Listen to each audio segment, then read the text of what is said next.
నమస్తే, welcome to social post. నేను మీ మాధురి. రోజు మనతో పాటు ఉన్నారు సలీం అన్సాలి గారు, hotel management front office senior lecturer. నమస్తే సార్. నమస్తే సార్, టూరిస్ట్ గైడ్, ఈ టూరిస్ట్ గైడ్ అనేవాళ్ళు అసలు వీళ్ళ పాత్ర ఏంటి? దీనికి కూడా ఒక సెట్ ఆఫ్ కోర్సెస్ ఏమైనా ఉంటాయా?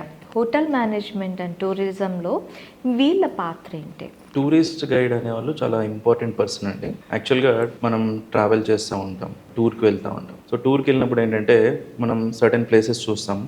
మోస్ట్ ఆఫ్ ద టైమ్స్ ఒక్కొక్కసారి ఇంపార్టెంట్ ప్లేసెస్ని మిస్ అవ్వచ్చు. ఇప్పుడంటే మీకు ఇంటర్నెట్ వచ్చి ప్రతి ఇన్ఫర్మేషన్ అవైలబుల్ ఉంది, and still there are some information missing. అంటే కొన్ని సైట్స్లో కానీ కొన్ని గూగుల్ చేస్తే కొంచెం ఇన్ఫర్మేషన్ అనేది మిస్సింగ్ ఉంటుంది. అయితే ఇంతకు ముందు ఎప్పుడైతే ఇంటర్నెట్ డెవలప్ కాలేదో అప్పుడు మనకు ఎవరైనా చెప్తే లేదా ఏదైనా బుక్స్లో మనం చదివితే తప్ప ఆ ప్లేస్లో ఎక్కడెక్కడ తిరగాలి, ఏ ఏ ప్లేసెస్ విజిట్ చేయాలనేది తెలిసేది కాదనమాట. సో మనకు ఫేమస్ ఏవైతే ఉంటాయో అవి ఎక్స్ప్లోర్ చేసి వచ్చేస్తాం. బట్ యాక్చువల్లీ ఏంటంటే ఈ టూరిస్ట్ గైడ్ అనే వాళ్ళకు డీప్ నాలెడ్జ్ ఉంటుంది. ఆ ప్లేస్ కంప్లీట్ డీటెయిల్స్ అనేవి తెలుసు. అండ్ ఏ టైంలో ఎక్కడ వెళ్ళాలి, లైక్ ఒక ప్లేస్లో సన్సెట్ అయితే ఏ టైంలో వెళ్ళాలి, సన్ రైజ్ ఎక్కడి నుంచి చూడాలి, అండ్ హిస్టారికల్ ప్లేసెస్ ఏవేవి ఉంటాయి, వాటి ఇంపార్టెన్స్ ఏంటి, వాటి రైట్ స్టోరీ ఏంటి. యాక్చువల్లీ మనకు కొన్ని వినిపిస్తూ ఉంటాయి అన్నమాట. మనము ఎవరి నుంచో విని ఉంటాం. అవి కాకుండా యాక్చువల్ ఏవైతే రియల్ స్టోరీస్ ఉంటాయో వీళ్ళకి బెటర్ నాలెడ్జ్ ఉంటుంది. సో వీళ్ళు కోర్స్ చేసి ఉంటారు. సో దీనికి కోర్సెస్ ఉన్నాయి, short term courses, long term courses కూడా ఉన్నాయి. అండ్ ట్రావెల్ అండ్ టూరిజం చేస్తే definitely they to read about the history. అయితే ఈ సపరేట్ టూరిస్ట్ గైడ్ కోసం చేసిన కోర్స్ ఏదైతే ఉందో పర్టికులర్లీ దీనికి సంబంధించింది అనమాట. Okay, and they are best in making itinerary.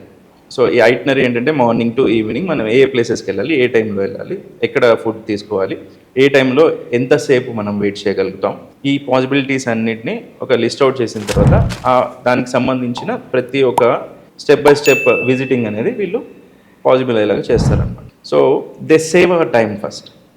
So most probably ఎక్కడ ఎలా స్పెండ్ చేయాలి టైం అనేది వీళ్ళకి బాగా తెలుసు. సో ఫస్ట్ థింగ్ మన టైం సేవ్ అవుతుంది, ఎక్కువ ప్లేసెస్ని ఎక్స్ప్లోర్ చేయగలుగుతాం తక్కువ టైంలో. And third thing, right stories అనేవి మనకు తెలుస్తాయి. ఓకే, సో మౌత్ పబ్లిసిటీతో లేదా ఫ్రెండ్స్ ఎవరో చెప్పిన స్టోరీస్ కాకుండా రియల్ స్టోరీ ఏదైతే ఉంటుందో ఆ ప్లేస్కి సంబంధించి వాళ్ళు మ్యాక్సిమం ట్రూత్ని మనకు ఎక్స్ప్లెయిన్ చేస్తారు. అండ్ అక్కడ ఏదైనా స్పెషాలిటీ ఉంటే ఆ స్పెషాలిటీ వాళ్ళు చెప్తేనే మనకు తెలుస్తుంది. ఓకే, అయితే దీని గురించి ఏమైనా స్పెషల్ కోర్సెస్ ఉంటాయా? ఎలా చేయాలా కోర్సెస్?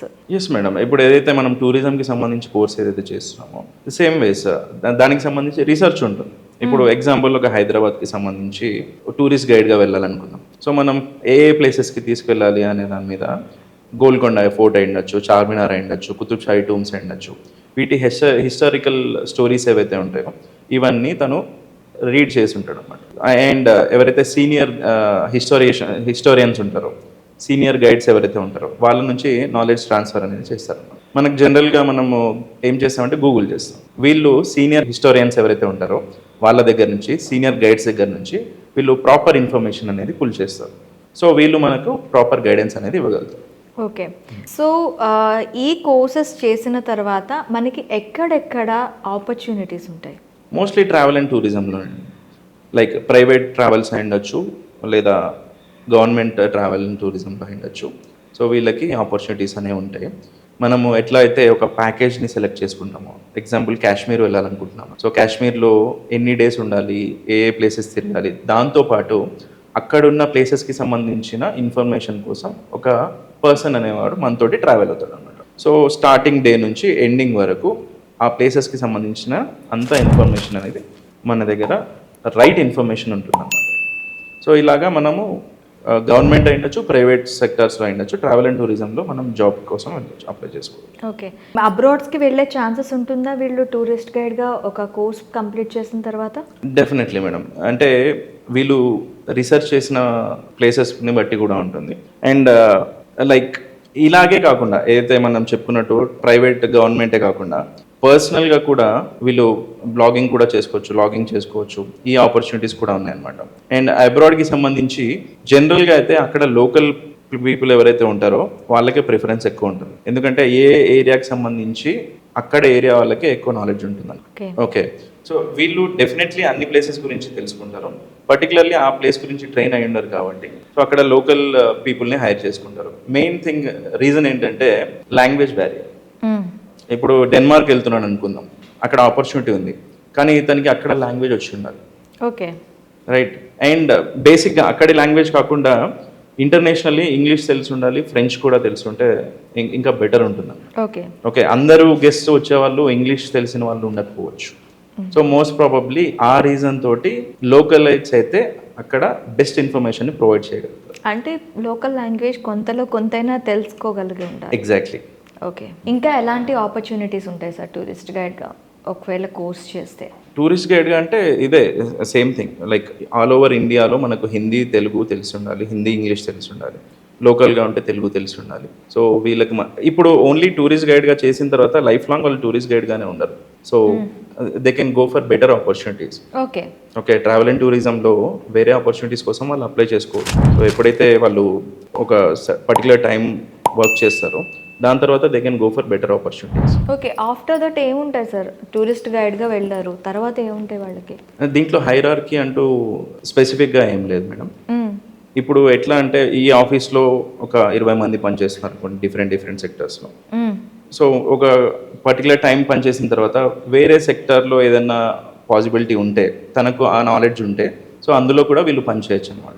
లైక్ వైజ్ వీళ్ళు కూడా ట్రావెల్ అండ్ టూరిజంలో వీళ్ళు వేరే లైక్ ట్రావెల్ మేనేజర్గా ఉండొచ్చు, ఓకే, ఈవెంట్ మేనేజర్గా ఉండొచ్చు, ఇట్లా వేరే ఆపర్చునిటీస్ కూడా వెళ్ళొచ్చు అనమాట. అంటే మనం ఫస్ట్ మాట్లాడుకునేటప్పుడు హోటల్ మేనేజ్మెంట్ స్టోరీస్ మాట్లాడుకునేటప్పుడు ఒక చెఫ్గా ఉండొచ్చు అండ్ ఫ్రంట్ ఆఫీస్ మేనేజర్గా ఉండొచ్చు, ఇలా చూస్ టూ వే ఉంటాయని చెప్పన్నారు కదా. సో వీళ్ళకి వచ్చేసరికి ఎలాంటి పాసిబిలిటీస్ ఉంటాయి? సీనియర్ టూరిస్ట్ గైడ్ అవుతారు అంతే. ఓకే. లైక్ ఇప్పుడు వీళ్ళు ఏంటంటే ఫస్ట్ టూరిస్ట్ గైడ్గా స్టార్ట్ చేస్తారు and then they become senior tourist guide. దాని తర్వాత వీళ్ళు వేరే ఆపర్చునిటీస్ కోసం అప్లై చేసుకోవచ్చు. ఓకే. వీళ్ళు కోర్స్ చేస్తున్నారు కాబట్టి స్ట్రీమ్కి సంబంధించి వేరే దేనికైనా కోర్స్కి అప్లై చేసుకోవచ్చు ట్రావెల్ అండ్ టూరిజంలో. లైక్ ఒక ఆఫీస్ ఉంటుంది, హైరార్కీ ఉంటుంది, ఎంప్లాయీస్ డిఫరెంట్ ఎంప్లాయీస్ ఉంటారు. సో దానికి సూటబుల్ వీళ్ళ దగ్గర ప్రొఫైల్ ఉంటే వీళ్ళు దానికి అప్లై చేసుకోవచ్చు. దీని స్టార్టింగ్ శాలరీస్ కానీ మ్యాక్సిమం శాలరీస్ కానీ ఈ టూరిస్ట్ గైడ్స్కి ఎలా ఆఫర్ చేస్తుంటారు? ఇది depends on place madam. Like it is a package or freelance type or they are like employees only. Okay. Okay, they are like employees. They get 15,000 to 20,000 or 25,000 depends on the place. Okay, ఇంకా better packages కూడా ఉంటాయి. Private travel and tourism తోటి వెళ్తే ఇంకా better packages 30-40,000 ఉండొచ్చు. And అబ్రాడ్కి వెళ్తే ఇంకా మంచి ప్యాకేజెస్ ఉంటాయి. అండ్ ఇంకా బెటర్ ఏంటంటే ఇక్కడ వీళ్ళకు దీంతో పాటు టిప్స్ కూడా వస్తాయి. But we should not consider tips, but ఇది ఒక అడ్వాంటేజ్ అని కూడా చెప్తున్నాను. ఫారిన్ ట్రావెలర్స్ ఎవరైతే ఉంటారో if they are very much satisfied, definitely వాళ్ళకు టిప్ ఇవ్వడం అలవాటు ఉంటుంది. And like they give huge amounts also if they are very well satisfied. మంచి అమౌంట్ కూడా ఇస్తారు. It's like that. When I use to work in hotel, వాళ్ళకు ఎమర్జెన్సీలో ticket కావాలి, I arrange it just because I made it. నాకు 5,000 rupees ఇచ్చారు. They offered me for coffee. నేను డ్యూటీలో ఉన్నాను, ఇప్పుడు రాలేను అని చెప్తే వాళ్ళు 5,000 రూపీస్ జస్ట్ టికెట్ బుక్ చేసినందుకు ఇచ్చారు అన్నమాట. Because they have emergency. So it depends. Like అలా అని కాకుండా if they are very happy then also you are going to get very good tips. అంటే వాళ్ళు అనుకున్న దానికి కాకుండా, అంటే వాళ్ళు చెప్పే పనులు కాకుండా మనం ఎక్స్ట్రా పనులు ఏమైనా చేసినా కూడా we get tips. Definitely.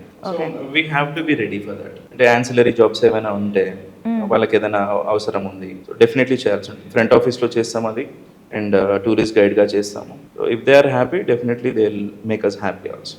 Thank you. Thank you అండి.